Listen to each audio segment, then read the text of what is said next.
Salut, c'est Lapinic pour ce tutoriel complémentaire sur la nouvelle version de Renoise 3 qui vient de sortir, qui est actuellement en version bêta. Et donc après vous avoir présenté précédemment les nouveautés de l'interface, après vous avoir aussi présenté un petit peu la nouveauté majeure qui est cette fonction, cet onglet sampler avec ses macros, avec donc toute la section Keyzone Waveform, la nouvelle section modulation, la nouvelle section effet à l'intérieur des instruments Renoise. On va juste présenter deux choses. Donc simplement les deux DSP supplémentaires qui sont rajoutés à l'occasion de cette sortie. Donc on a bien sûr on avait Instruments Macro, donc on l'avait vu la dernière fois, c'était ce qui vous permettait de contrôler les macros pour chaque instrument Renoise. Donc ça, comme on l'a vu, on ne va pas l'aborder. On a un nouveau DSP qui s'appelle le Convolver. Et on a enfin un dernier système de gestion des DSP qui est similaire un petit peu à Hydra, mais qui va nous permettre justement de pondre des chaînes d'effets qui sont beaucoup plus simples à utiliser, beaucoup plus simples à lire et à manipuler, notamment pour les petits nouveaux. Moi, le doofer à l'avenir, ça va être le passage par le doofer, ça va vraiment être une façon pour moi de simplifier mes modules et de les rendre quelque part plus structurés, plus lisibles et plus accessibles pour les petits nouveaux. La dooférisation, ça va devenir un petit peu un passage obligé pour l'aspect didactique, éducatif de ma démarche en tant que musicien, mais aussi en tant que gestionnaire du site refra.fr. Alors, on va commencer par le Convolver. Alors, qu'est-ce que le Convolver? Alors, Convolver, ça fait référence à la convolution, qui est une opération assez mathématique. Et pour expliquer ce que c'est que cette opération mathématique, je vais la définir comme l'opération qui va me permettre de dégager une empreinte, l'empreinte du passage du son dans un environnement donné. Donc par exemple, quand je dis environnement donné, je peux parler par exemple, je sais pas, de l'espace formé par une cathédrale. Donc la nef d'une cathédrale par exemple, qui est un environnement donné. Ça peut être un tunnel, ça peut être un garage. Et donc à chaque fois qu'un son est émis dans un environnement comme une cathédrale, un tunnel, un garage, ou par exemple une boîte en métal assez étroite, et quand ce son se traverse cet espace quelque part, et puis est enregistré ou est perçu par l'oreille ou un microphone par exemple.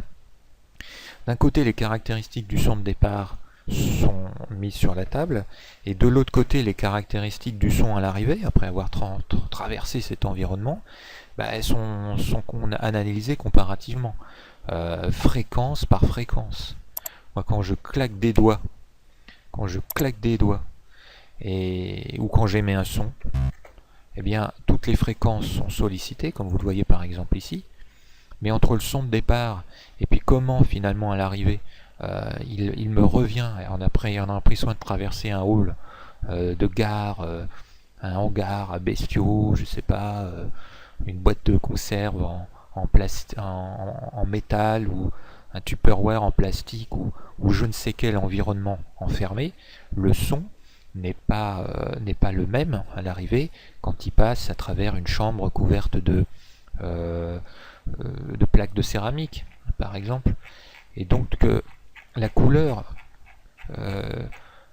la réverbération du son qui découle de cette situation, cette réverbération donc peut être extraite sous forme de signature indépendante, et cette signature elle est produite par des programmes qui sont des processeurs et qui produisent des fichiers qui s'appellent des fichiers de réponse d'impulsion.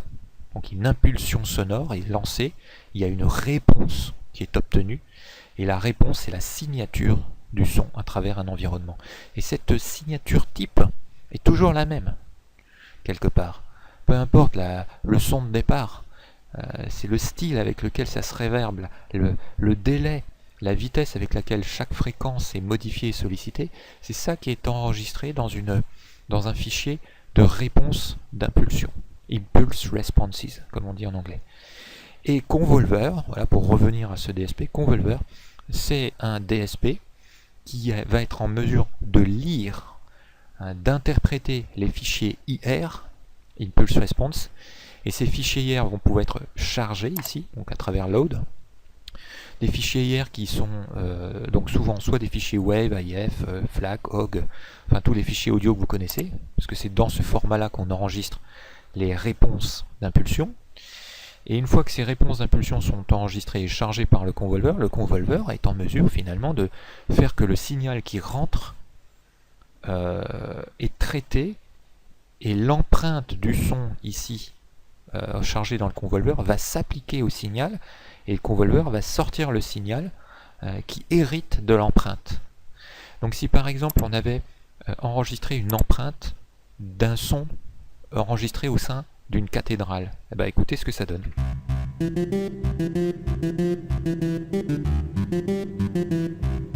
On a ici vraiment, c'est étonnant, et la qualité que ça a, une parfaite reverb qui simule très très bien au fond la présence, la réverbération, les caractéristiques acoustiques d'un son qui a traversé une nef de cathédrale, par exemple. Tout à l'heure on parlait de quoi, de tunnel. On a enregistré aussi dans un tunnel de train, par exemple, comment se voyageait le son. Donc ça donne ça.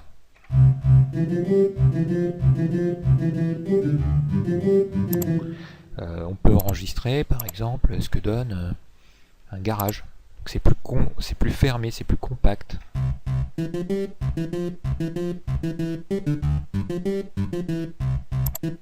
Et donc c'est ça les impulse responses.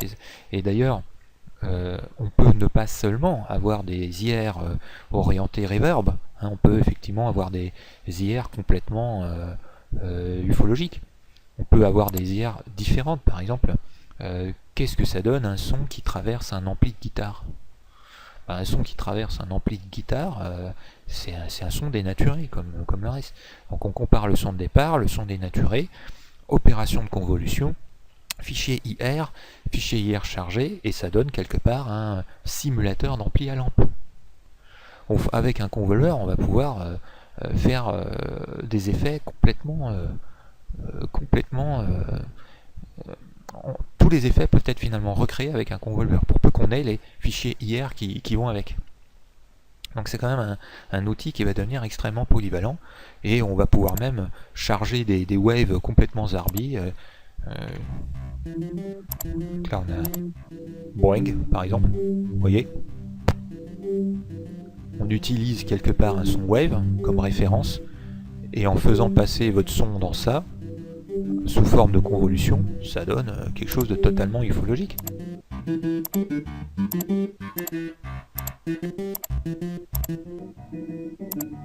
Alors prenez celui-là.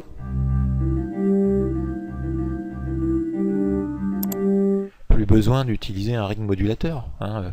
Avec la convolution, on pourrait, en théorie, on pourrait se passer de certains DSP annexes. Je pense par exemple au cabinet simulator. Si on trouve un IR d'ampli Marshall, adieu cabinet simulator. Sauf que quand même, entre parenthèses, juste pour votre information, regardez un petit peu le convolver. Quand il marche, on a par exemple ici 3%.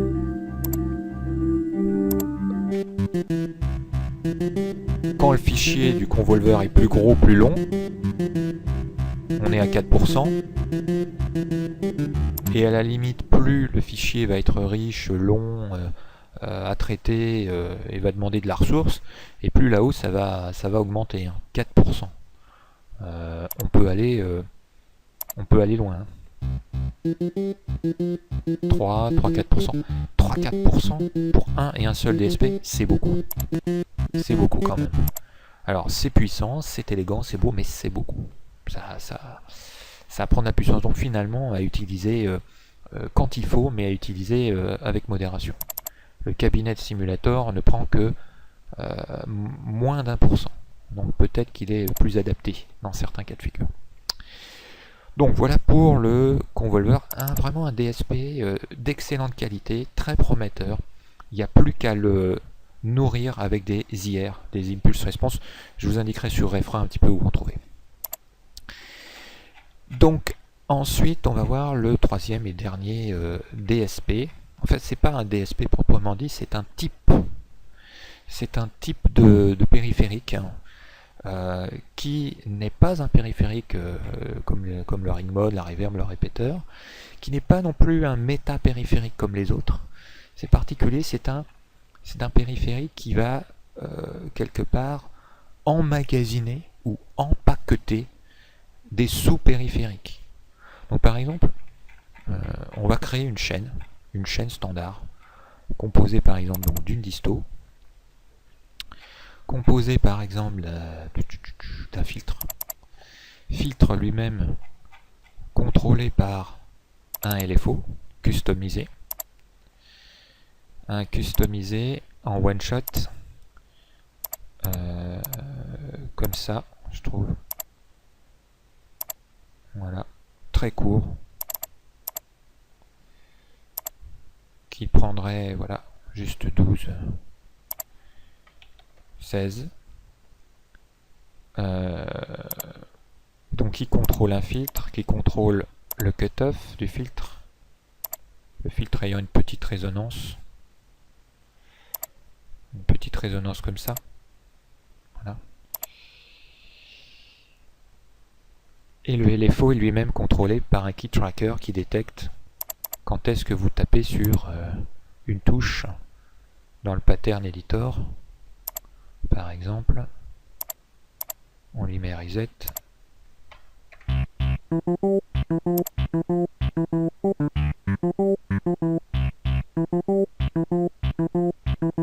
Et disons que j'ai envie de moduler dans toute cette chaîne de caractères, de paramètres, l'offset. Et disons que j'ai envie de moduler la vitesse.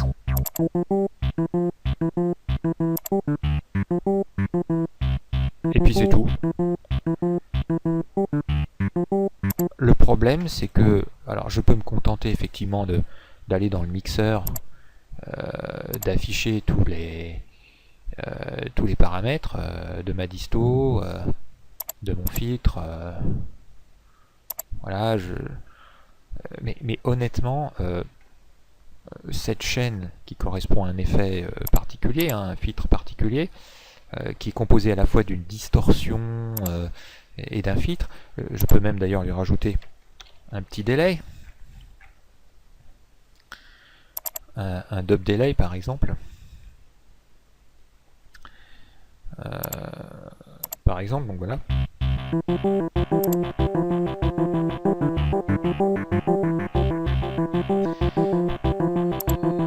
Et disons que si cette chaîne je l'enregistre, je la sauve et je la diffuse, bon, c'est peut-être pas simple à savoir quoi moduler. Est-ce qu'on va savoir qu'il faut moduler l'offset ici, voilà. Est-ce qu'on va savoir, voilà, comment on va la moduler? C'est pas indiqué, donc c'est pas réutilisable de manière très très simple. Donc disons que cette chaîne, j'ai envie qu'elle soit encapsulée dans un doofer. Donc je vais faire device chain combine into doofer. Et là, que vient-il de se passer? Toute cette longue chaîne là, et ben maintenant, elle fait partie de ce qu'on appelle le doofer. C'est-à-dire que ici, on voit exactement la même chaîne, le même linkage, le cutoff, tout est pareil. D'accord? Le multitap est là. Et moi, je vais donc assigner à chaque macro, ici, un des paramètres. Alors par exemple, je vais commencer par la disto. Donc je fais comme j'ai fait ici, hein, pour le truc des macros sampleurs. Je clique ici, c'est le même design, je fais ça, et je vais sélectionner Drive. Et ici, je vois d'ailleurs le paramètre Drive qui, comme pour l'Hydra Device, se module. Parce que je peux moduler la valeur minimum et la valeur maximum. Je peux inverser, par exemple, cette valeur. Et je peux mettre une échelle. Et je peux empiler un tas de paramètres ici. Mais disons que j'en aurai qu'un. Bon. Je vais l'appeler disto. Ici. Je fais ça.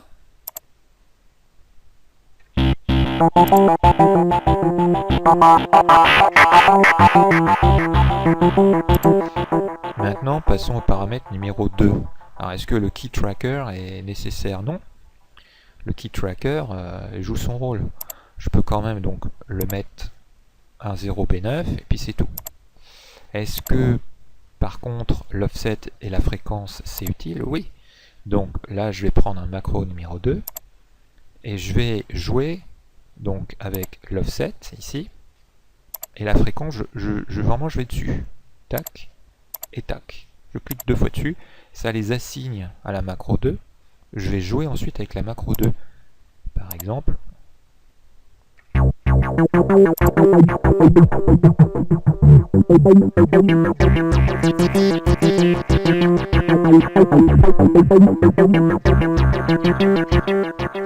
donc ce que j'ai envie de faire, c'est de créer une fréquence d'offset, enfin un offset proportionnellement inverse à la fréquence. Donc là je vais mettre plutôt 100 et là je vais mettre 0. Donc quand je vais augmenter ça, ça va baisser l'autre. Exemple. Voilà.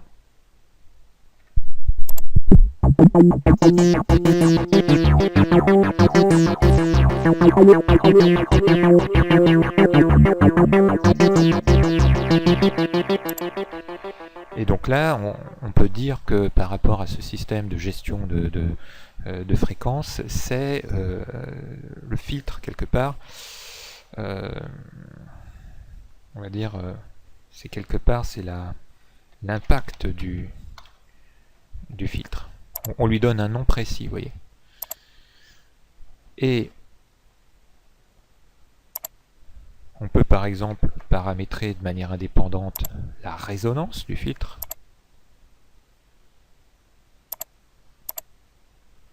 Donc ici on va sur le paramètre résonance.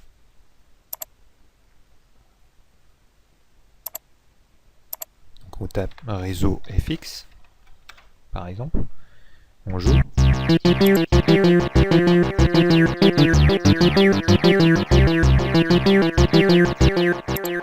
puis dernièrement, on va par exemple mapper on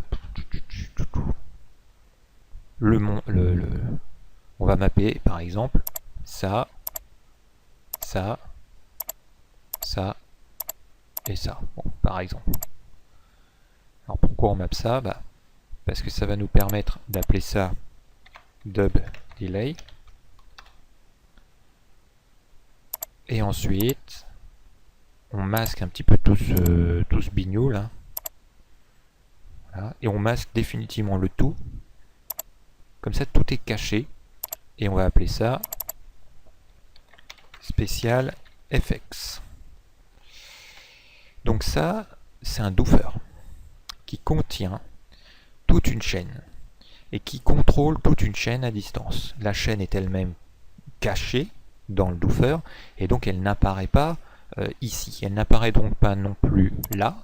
Elle apparaît sous la mention Special FX et on peut ne montrer finalement que les sliders disto, impact, ici réseau, dub delay. Et quand je vais avoir ensuite moi envie de mixer ma piste depuis le mixeur, je vais plus avoir cette longue chaîne que j'avais avant ici. Je vais avoir seulement quelques paramètres très clairs ici, disto, impact. Je ne vais pas avoir à chercher. Et ça va vraiment permettre une modulation, on va dire, simplifiée et claire. Pour moi qui fais des tutoriels et qui fait des songs XRNS dont j'espère qu'elles vont pouvoir vous inspirer, je vais vraiment pouvoir à l'avenir fabriquer des songs clairs, beaucoup plus clairs à comprendre que ce que j'ai pu faire au préalable. Ça va me permettre, ensuite je vais pouvoir diffuser des doofers, et en diffusant le doofer, je vais enfin pouvoir diffuser un doofer qui va pouvoir être tweakable et paramétrable plus facilement par les newbies. Bon, par exemple.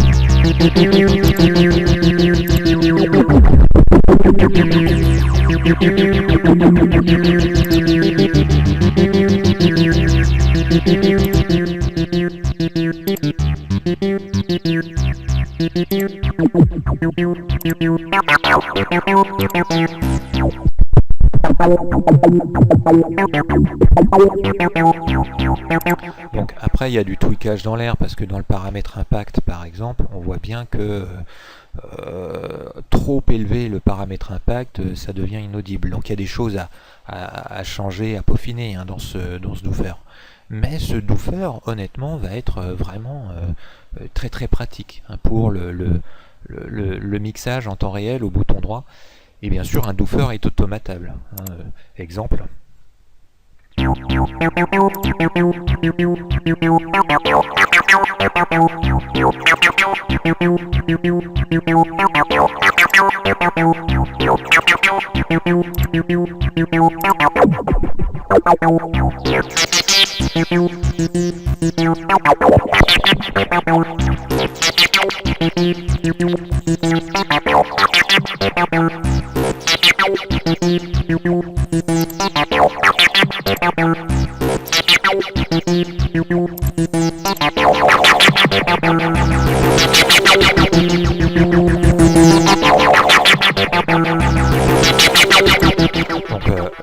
vous comprenez qu'un doofer rend quelque part la lecture de la complexité des chaînes plus simple.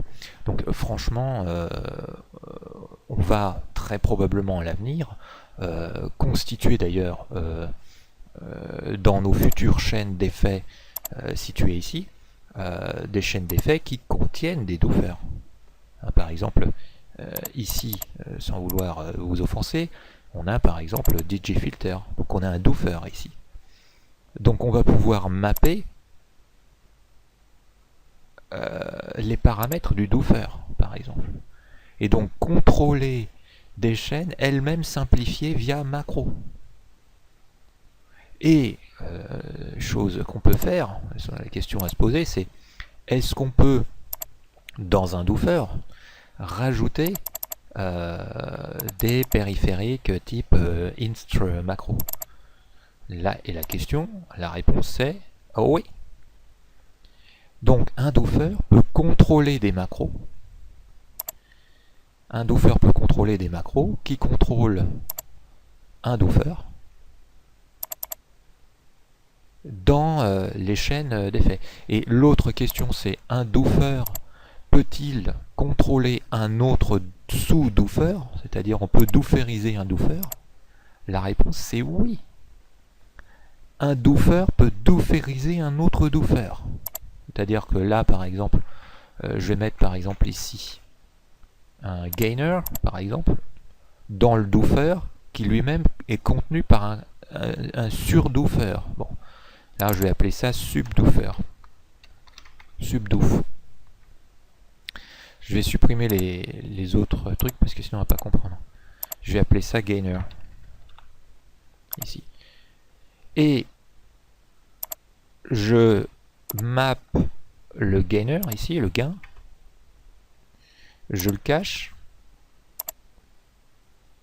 Et à la question, est-ce que moi je peux rajouter ici un paramètre macro qui contrôle le gainer? La réponse est oui. Voilà. Je viens de contrôler dans macro 5 le G de gainer. Exemple. Tac. Je viens de dooferiser un doofer qui lui-même contrôle un gainer. Et on peut le voir en temps réel. Si je bouge le truc de gauche, ça bouge le truc de droite. Vous voyez. Donc, alors attention quand même, on ne peut pas dooferiser un doofer qui n'a pas de paramètres à contrôler. Exemple. Donc là c'est déjà corrélé. Donc là je supprime. J'ai supprimé ce doofer, vous allez comprendre. Je crée un autre doofer, ici. Par exemple, je rajoute un doofer là. Je supprime quelques macros inutiles. J'essaye de dooferiser ce doofer là. Et ben il se dooferise pas, il se sélectionne pas. J'arrive pas à le contrôler, il apparaît pas ici. Il faut donc qu'il soit vraiment en train de contrôler ici un sous-paramètre pour que je puisse le dooferiser. Si il ne contrôle pas un sous-paramètre, il n'est pas lui-même dooférisable. Donc les doofers sont dooferisables si et seulement si ils dooférisent quelque chose en dessous d'eux. Donc il suffit de leur mettre un gainer ou un sous-paramètre ou même un sous-doofer ou un truc vraiment inutile, un DC offset par exemple en bout de course, pour qu'il soit sur-dooférisable. Bon.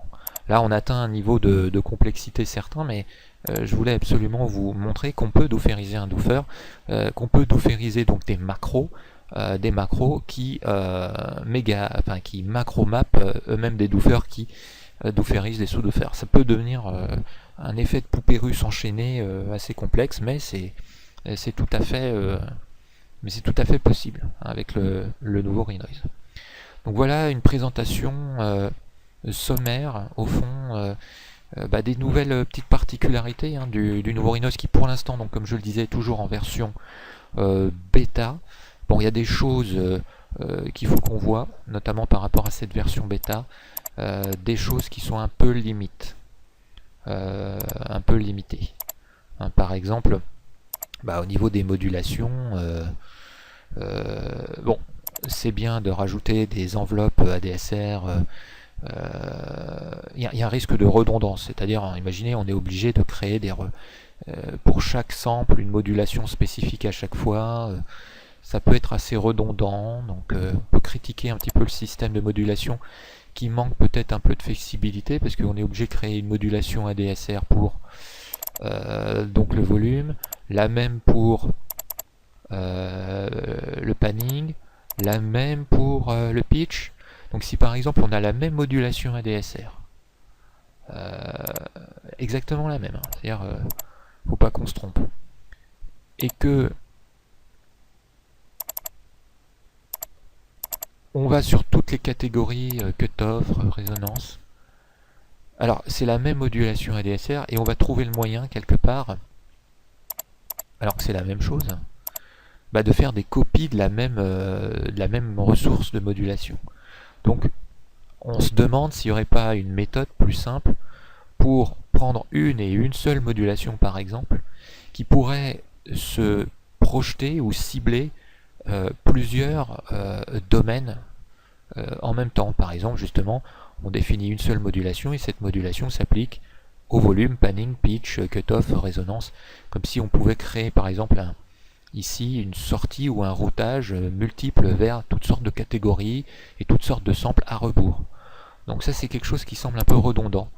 Et bon, c'est en cours de discussion, on est encore en version bêta, peut-être que ça peut s'arranger. Point faible aussi de la bêta, bon c'est un point fort, les nouveaux types de modulation, mais bon, on va dire point faible de la bêta, quand vous êtes par exemple sur plugins, vous voyez ici donc les macros apparaître, c'est bien. Vous téléchargez un plugin, donc par exemple celui dont j'ai l'habitude. Alors on est content, on est bien, mais on peut rien mapper. Donc on a ici macro, mais impossible de créer une macro pour ça. Alors à la limite on se dit pourquoi ici on peut faire apparaître les macros, puisque justement on peut pas l'éditer. Donc là ça semble un petit peu... il y a quelque chose d'un peu raté là dans ce côté, dans le système des macros qui apparaît aussi sous la section plugins et même pour la section MIDI. MIDI c'est pareil, que foutent les macros à cet endroit là, on se demande. Donc ça semble un peu raté. Ça semble un peu raté aussi les keyzones. Ici vous voyez par exemple les keyzones dans cette bêta, le clavier ici normalement devrait être déjà sous les keyzones, juste sous les keyzones, pour que chaque touche corresponde, vous voyez, à par exemple un endroit correspondant à la note ici, Par exemple ici on a C1 et en dessous on a une touche noire dans la version bêta 3. Donc là c'est décalé déjà, donc décalé d'une touche sur la gauche, donc il y a un problème d'alignement patent, et ça serait bien qu'on ait les keyzones juste au-dessus du clavier MIDI, qui est pas 1, 2, 3, 4 espaces, parce que ça fait loin finalement. Et pour le positionnement des notes, c'est beaucoup moins intuitif et beaucoup moins sympa quand le clavier est situé à 5 cm de distance. Donc là, quelque chose qui n'est pas très bien pensé dans cette bêta pour l'instant, niveau clavier, niveau entre le clavier virtuel ici et l'espace de gestion des keyzones. Donc là, c'est pas terrible ça. Globalement, hein, c'est ce qu'il fallait faire, hein, c'est plus clair, mais ça reste là perfectible. Franchement, donc décaler de une touche vers la droite, ici, et puis quitte à même à réduire un petit peu le bouton phrase editor, je pense pas que ça soit quelque chose d'impossible à programmer pour l'équipe de développement de Renoise. Sinon, en ce qui concerne donc ce qu'on appelle le convolver, puisque c'est de ça qu'on a parlé, il y a un truc qui est un petit peu quand même délicat, c'est que quand par exemple vous prenez Cathédrale, que vous mettez à jouer avec, alors vous entendez ça, hein. Alors le pré-délai est une catastrophe, hein. Donc il est automatisable, mais honnêtement c'est une rigolade, parce que vous avez entendu le bordel que ça fait. Donc il y a quelque chose peut-être à lisser ou à optimiser sur le pré-délai. Ça produit un bruit de souffle, un bruit de pruneau atroce. Est-ce que on doit rendre le pré-délai automatisable vu le résultat que ça donne? Là est la question. Petit bug aussi au niveau du Cabinet Simulator.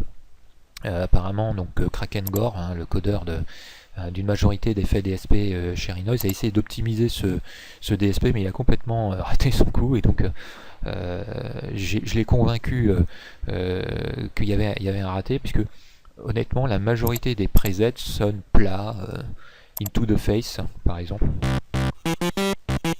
alors que avant into the face c'était into the motherfucking face. Evil c'était vraiment Evil, et là on a un truc minable, nasillard, qui manque de punch, de présence.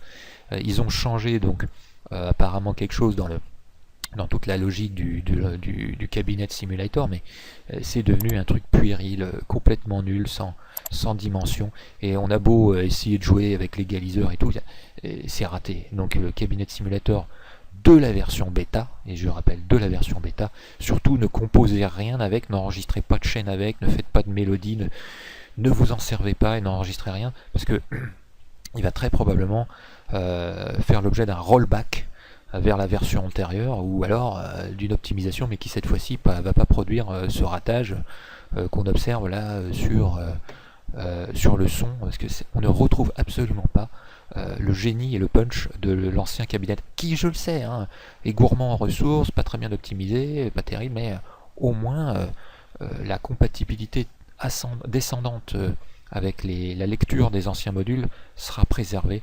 Rassurez-vous, j'ai fait ce qu'il faut pour ça. Donc voilà les petites remarques que je pourrais faire par rapport à ça. Une autre dernière remarque, ici par exemple, on a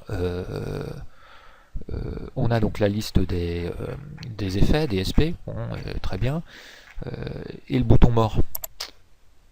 C'est-à-dire que ici, hein, quand on va sur l'éditeur, on a le bouton mort, donc on voit à la verticale tout ce qu'on peut sélectionner, donc c'est très bien.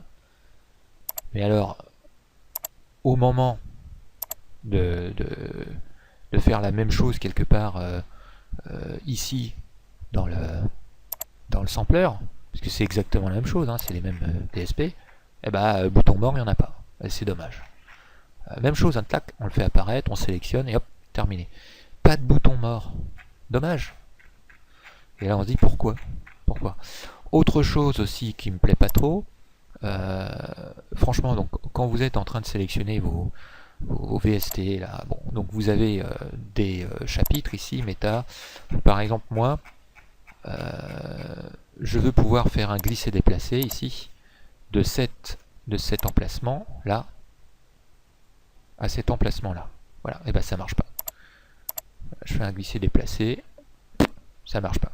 Donc on se demande, on peut glisser-déplacer là, donc on est content, mais on peut pas glisser-déplacer d'un endroit à un autre. Et donc moi, si je veux par exemple créer des VST par catégorie, par exemple effet type reverb, je crée une catégorie reverb et je glisse-déplace ici par exemple redline reverb, et je mets toutes mes reverbs dans un et un seul chapitre reverb. Comme ça, j'ai qu'à chercher dans le chapitre reverb, je les sélectionne dans toutes mes reverbs. Donc ça, ce serait très bien d'organiser comme ça ces plugins VST. Et à part ça, donc Rhinos me permet toujours de bénéficier de ces espèces de trucs de favoris qui franchement ne sont pas très utiles. Moi, j'ai je sais pas combien de je sais plus combien j'ai de plugins VST. Je vous parle pas des VSTI. Hein. J'en ai tout autant, un paquet, vous voyez. Et d'aucune façon, je vais pouvoir les glisser, déplacer d'un endroit A vers un endroit B par simple usage de la souris. C'est d'un lourd, c'est nul, honnêtement. Après avoir pensé l'interface d'une façon aussi bonne, après avoir fait tout ça, vous voyez, le truc et tout, et avoir s'être dit, ah ouais, mais on va pas pouvoir faire un glisser-déplacer dans les plugins. Franchement, ça c'est quand même un peu... c'est un peu nul, quoi. Donc là encore, je vais essayer de pousser l'équipe de développement, puisqu'ils sont encore sur l'interface, à faire ce qu'il faut pour corriger ça, parce que c'est juste dommage. C'est juste dommage. Ça gâche un petit peu le plaisir qu'on a à utiliser cette nouvelle interface qui est meilleure, de toute façon. Voilà donc pour ces 3 tutoriels de présentation du dernier Rhinois 3, qui c'est des briques, hein, c'est une brique, c'est une fondation. Essayez de vous souvenir, vu que parce que je suppose que vous êtes un peu déçus, hein, vous vous attendiez à des audio tracks, vous attendiez probablement à un système de slice avec warping, à des DSP en veux-tu en voilà, complètement nouveaux. Vous attendiez à quelque chose, vous êtes probablement un peu déçu de ne pas avoir les fonctions auxquelles vous vous attendiez, mais sachez que entre Rhinois 2.0 et Rhinois 2.8, imaginez la quantité de nouveautés qui sont apparues point par point. Donc imaginez que ça va être pareil pour la version 3. Chaque version 3.1, 3.2 jusqu'à 3.9, on l'espère, aura droit à son lot d'innovations, de petits rajouts, de fonctions étendues. On aura probablement un pied dans les audio tracks, les patterns zoomables plus tard. Donc c'est qu'un début, mais je trouve quand même que pour une reprise du noyau du playback structurel, c'est un bon début, puisque de toute façon c'est ce qui était prévu par l'équipe de développeurs qui font ce qu'ils disent. Ça prend du temps, mais ils finissent par faire ce qu'ils disent.